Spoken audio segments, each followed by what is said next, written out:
the picks, the show's a kick, the guests are all a trip. So don't delay, grab your chair and stay, because it's time for Chrissy's Picks.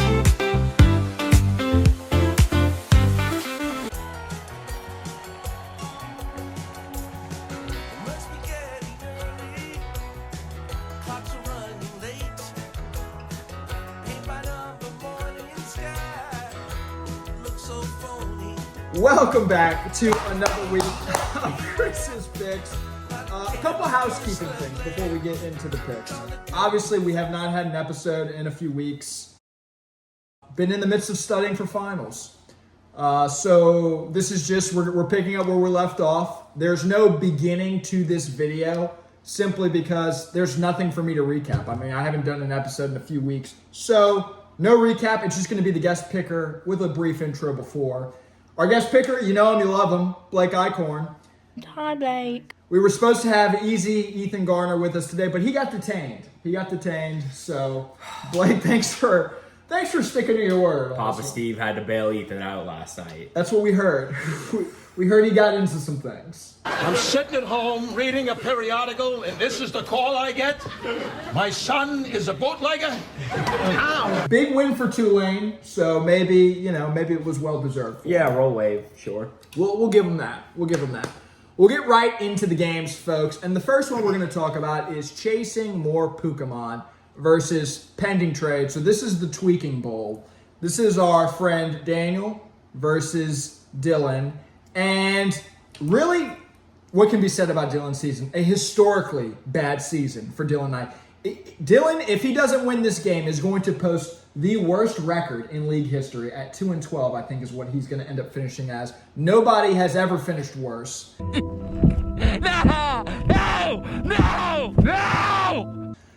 Jahmyr Gibbs has already scored 33 points for Dan. Pending trade is just not competing. He's not competing this year against Dan, but the good news is he is competing against the other Dan in this league, Daniel. 30 points, roughly 34 points, separates Daniel and Dylan for who's going to get last place. And I do think that Dylan is going to stay ahead of Daniel in the points. He needs to score some points this weekend. I don't think it's going to be enough to beat Dan, but I think Dylan is going to outscore Daniel. So give me Dan in this one. I'm Dirty Dan. I'm Dirty Dan. I'm Dirty Dan. I agree with you there, Chris. Dylan, just some words of encouragement, man. I've been there before. Not quite this bad. However, it does get better, man. Make your trades, draft well. I mean, just hunker down, man, because you got a long uphill climb to go. It was harder times and longer days, 5 miles of school uphill both ways. Dan's team, what's good about they've been managed to stay healthy all season. They have. For the most part. Jamar was suspended he had that game suspended, and despite Burrow being out for a little while, he's been able to hold his own. Pickens is good. Anybody with Jahmyr Gibbs on their fantasy team is a lottery winner this season. You won all the money. What would you do with it? Bunch of hookers and cocaine. Oh, okay. That's not good. We were hoping for a different answer. So, and then obviously, chasing more Pokemon. Puka's been great. I'd like to see Dan get a little more depth on the bench. I think that's where he struggles a little bit. If his starters were to get hurt a little bit more, I think he'd have more of a struggle. But hey, the guy is 11-2. Yeah. So I mean, props to Dan. Easy no-brainer here. We got Dan. We both think he'll beat Dylan. So congrats to Dan for probably one of the easier games to pick this week. Good job, Daniel. Good boy. Whose picks is it anyway, Bull? So this is going to be myself versus Andrew Amade, our commissioner. And it's been really disappointing because Lamar got hurt and then he came back from injury and has not played too well. He has not played too well at all. I think he might still be hurt and he's just playing through it. I don't know. Another unfortunate thing is I thought I was going to have Jaden Reed and Omarion Hampton back for this game. They've both been on the IR for most of the season. Unfortunately, I'm getting questionable practice reports from both teams, so I don't know if they're actually going to play. Now, Drew's in NYC watching this episode, most likely. It's the city that never sleeps, and really, Drew's team is finally awake.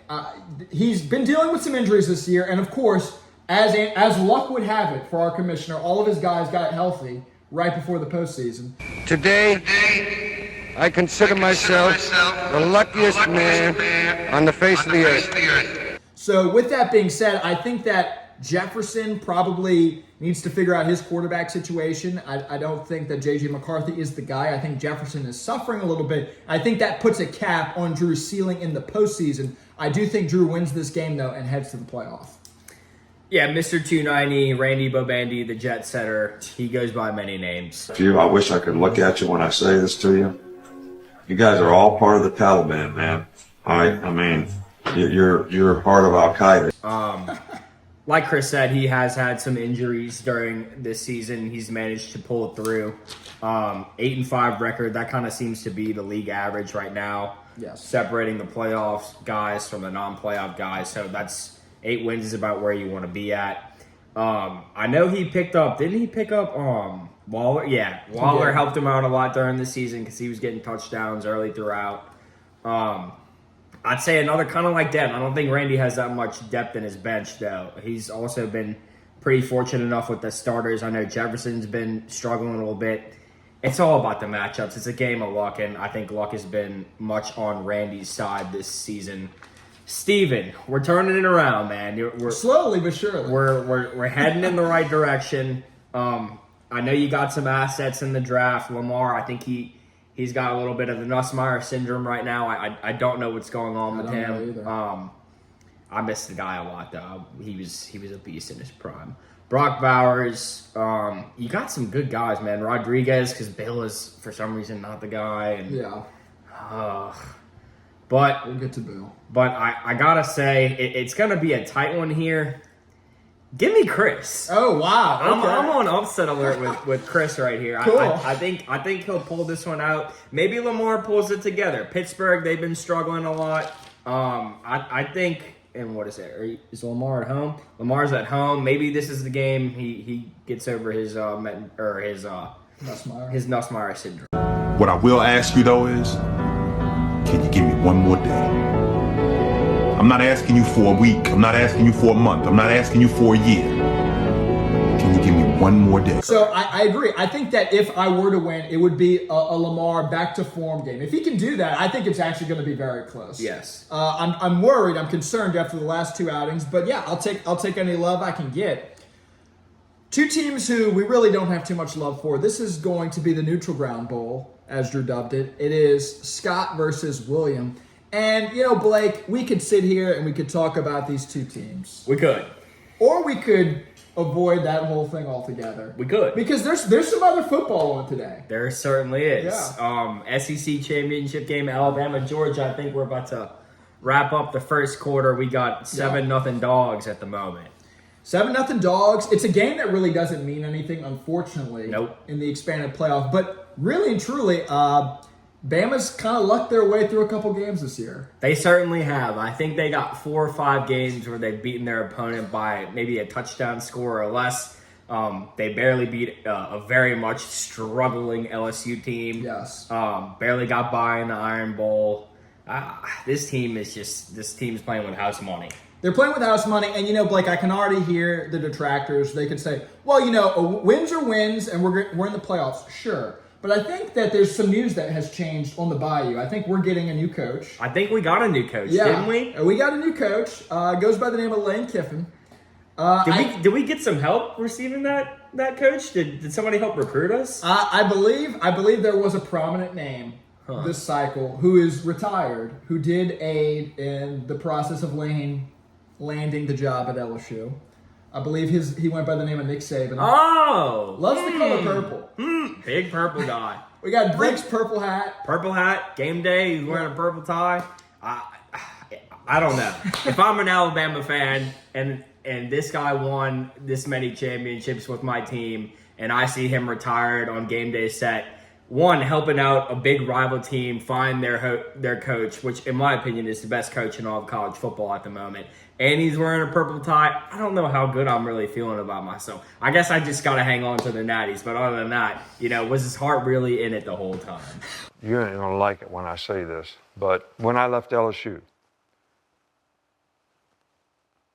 That was probably professionally the biggest mistake that I ever made. Then I can't go back to LSU, go to Alabama, and no disrespect to Alabama. It's not Alabama versus LSU. It's just outside of Skip Bertman's office, on the balcony, and I went anyway. You know, I do think that LSU has a special spot in his heart. You know, it reminds me of that Katy Perry song, The One That Got Away. And I think she wrote that about Nick Saban, because that's about his love for LSU. The One That Got Away. Could be about LSU. Could very well be. The lyrics might fit. The lyrics might fit. All that to say, I think I'm taking Will on this. Yeah, I'm going to go with Will. Go with Will. Moving on to the Broken Controller Bowl. So this is David versus Jack, named after their infamous little tiff where a controller was broken. The Stewart Hall Bowl. The Stewart Hall Bowl, if Perhaps. you will. Perhaps the Stewart Hall Bowl. We would love for the other Stewart Hall alum to have been here today, but unfortunately Ethan was having a hell of a hullabaloo last night at the Tulane game. Dave and Jack, this is, like, you know what this game struck me as? This is the type of game that the NFL teases fans with at the beginning of the season. They're saying, hey, this is going to be a big matchup in December. Circle your calendars. Mm-hmm. And then you get to the game, and the NFL is saying, hey, by the way, we're going to flex it out of prime time because it doesn't mean anything anymore. Yep. This is Dave and Jack. Yep. Jack is missing the playoffs. There won't be a three-peat for chasing more Pokemon. I think that when it comes down to Dave, he's got to be the favorite to win this thing. Absolutely, Chris. Mr. LaForge, I beat him this season.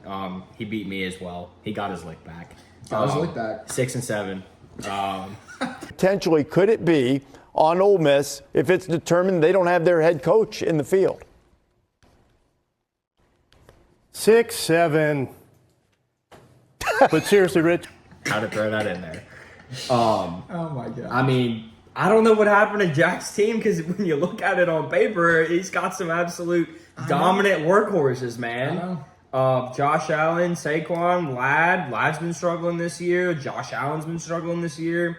Looks like CeeDee Lamb's out. Hopefully, that was during the game. Oh, all right. I don't think it matters anymore. I just don't know what happened to Jack's team. Yeah, I agree with you. Like you said, this would have been a primetime game in the beginning of the season, circle your calendar game. But, I mean, David's team just can't be... This is make or break year for David. David's got to get this done. He's got to. He's been on the cusp for a couple of years now. He hasn't slowed down at all, which is a good sign. He's been able to maintain his team and acquire assets along the way to maintain his dominance. But, I mean, this game just has David written all. I don't think it's even going to be close. I mean, it looks close projection-wise, but I just don't see a world where David doesn't kill Jack here. Yeah, and to your point with Jack's roster, this whole season I've been maintaining Jack is still going to make the playoffs because on paper, like you said, I don't see a problem with the team. Mm-hmm. I guess, injuries at various times. I really don't know what happened. I guess Jack could tell us the minutia of what happened. But yeah, he's got no shot in this one. Dave, number 1 receiver in all of fantasy football in Jackson Smith-Njigba, and number 2 running back in Jonathan Taylor. He's our favorite to win this thing, and he's our favorite to win this game. Yeah, he's got the depth too. Mark Andrews, Marvin Harrison, despite being out, Pittman and Xavier Worthy. Dave's dangerous, and he's going to be dangerous for a few years to come. Well, and because of the depth, like he might be the only team in this league that has true depth. Yep. Moving ahead to the Kid Brother Bowl, and let me tell you, depth is a tough one to come by for one of these teams. A lot of injuries on one side of the ball between Blake and Logan here. Logan was notoriously Logan's 8-5. What the? Yeah. Holy shit. Dude, I didn't know that. He turned it around. Started from the bottom, now we're here, huh? Truly started from the bottom. Shout out to Logan. Let's Hat tip to Logan. Pat on the back for Logan. I love to see the guy come from the bottom to the top.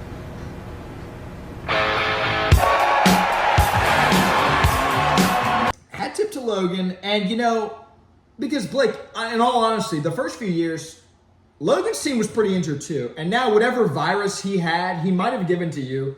Because I counted, I believe it was right now 7 guys either on IR or out this weekend. Yeah. So, and I think you also pointed out, which is ironic in a way that Brock Purdy, who's missed so much of this season, is now finally back. And of course, his bye week does not fall in one of the copious amounts of games. I think it was 6 or 7 that he was out. You know, the odds of that happening have got to be pretty slim. It's pretty crazy. Logan has Rashee Rice coming back at a great time for the postseason. So that's good news for him. I think, unfortunately, Blake, just due to sheer injury, I have to take Logan. And really, I was looking at your lineup. It would be closer. The issue right now is Drake London. I'm just seeing that. I just saw that. Wow. I didn't know that. You're telling me now for the first time. And I looked, Blake, there's not much you can do because you're already flexing so many guys who, like, you're going to have to replace Drake with a wide receiver, and I really don't know if it's going to be possible. Now, here's the thing, Blake. I know you remember this. You did run into an issue with quarterback earlier this season, and you still beat Scott without a quarterback. I did. So I'm not saying it's out of the realm of possibility that you can't beat Logan without a receiver. I'm just saying Logan is catching fire at the right time, and unfortunately the injuries are mounting for you. I got to take Logan here. Yeah, that's certainly the case. I think I had as many injuries as maybe 7, 8, 9, whatever people at one time, probably more than that. Injuries have been the story with this team thus far. Brock Purdy, Malik, Drake London's kind of been in and out. I think H.A. missed a game or two. Bill hasn't been living up to his potential. It's been the story of injuries. I love my team. I've worked very hard to get it to where it is today. I've been really on my P's and Q's this season, but unfortunately, and despite all these injuries, I was still winning some games, but it eventually caught up to me and couldn't get to that playoff mark. Next year, I'm pretty optimistic I can get top 4 and then possibly make a run at this thing. Maybe play David, who knows? But yeah, I think Logan pulls this one out. Unfortunately, just I don't have the guys to match up this week. I don't. Well, and Blake, you said, so here's the thing. You said that you built this team and you're proud of it. And I think, in talking with people earlier this year about like how the league was going to shake out, a lot of people said Blake would probably be a playoff team to me. And I think that your roster, I think it's got a lot of Jack qualities to it, where you look at the roster and you're like, okay, this is a good roster. Yeah. Injuries happen, and so that kind of knocks you off course. But I think, to your point, looking ahead at next season, you've positioned yourself in a good spot, I think. I know you'll probably compete for the playoffs next year. To your point, you're saying, compete for higher than that. But I think you're a playoff team heading into next year. For sure. I don't have the depth that David has, but I certainly have more depth than Dan. I think if their teams had a baby, I think that would be where my team is at. Congratulations, Reg. It's a squid. Finally, folks, it's our game of the week. It's the hoedown. It's the old and the hoeless versus Team Average Ho. So this is Daniel and Harry, and you're probably thinking to yourself, Chris, why did you pick this game to be game of the week? Well, I'll tell you why. It's certainly not for Harry's behalf. Anybody who knows me, or anybody who watches this show knows that I am very disrespectful to Harry's team, and I'm going to continue to be disrespectful to Harry's team. The ultimate disrespect is when somebody takes what's yours. See, Daniel's projected to win this game right now. A 2-11 team is projected to beat Harry, and it's no surprise because Harry's got Christian McCaffrey on bye. He's got Odunze's out. He's got a couple guys on bye.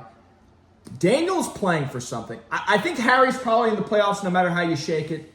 Daniel is playing to avoid last place. Daniel and Dylan are tied record-wise at 2-11. Now, I told you, Blake, I mentioned, to those of you who are watching with listening ears, I mentioned that Dylan has a 34 points for advantage over Daniel. So if they both lose, Dylan will eke out over on a tiebreaker for last place. Daniel would be last. However, Blake, I don't think it comes down to points at all. I think Dylan's going to end up scoring more points than Daniel this year. I think Daniel finds a way to beat Harry. I like R.J. Harvey. I like Gadsden. I think those two guys combine for over 25 points. I think Daniel wins this game, moves to 3-11, saving him from last place despite having lower points than Dylan.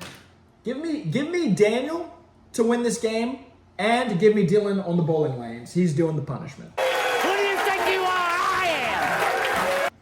Okay. Yeah, Daniel 2-11, Harry 8-5. Like you said, Daniel's team needs a lot of work overall. But Yes. that we're not talking about the entirety of this season. We're talking about this one game right here.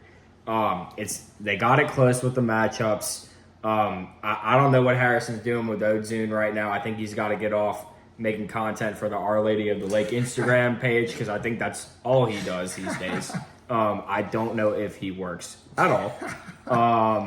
However, but I just don't see a world where I don't know, man. I really do think Daniel can pull this out. I think his matchups are a little bit more favorable than Harrison's at the moment. Trevor Lawrence coming in against a good Indianapolis defense. Ozune's out. I don't know who's going to play there. Higgins has to go to Buffalo. Godwin has to go to the Dome in New Orleans. Yeah. And he's coming off injuries. Like I don't see a world where Harry can pull this one out. He'll go to the playoffs, I think, but yeah, no, I got Daniel here. Well, and Blake also, a guy I forgot to mention, Jacoby Brissett for Daniel. Yep. I mean, he's been playing great ball. Dog. He's been playing great ball. Coming off the bench, ready guy, ready. Kyler Murray's out. Joe Burrow's been, well, I guess he just recently came back. But it's hard to not start Jacoby Brissett. I like Daniel a lot in this matchup. Yep. Like Daniel a lot. Yep. So that's it. That's the picks, folks. Hopefully, we will be able to start bringing these to you more regularly as we move ahead with finals being over this Friday for me. But yeah, Blake, thanks for being on the show. Thanks for having me, son. Yeah. And you will find us again, hopefully, next weekend. Same time, same place. That's it. We'll see you. Go Tigers. Go Tigers. Cause it's time for Chris's picks. It's time for Chris's picks. It's time for Chris's picks. It's time for Chris's picks. He's got the picks.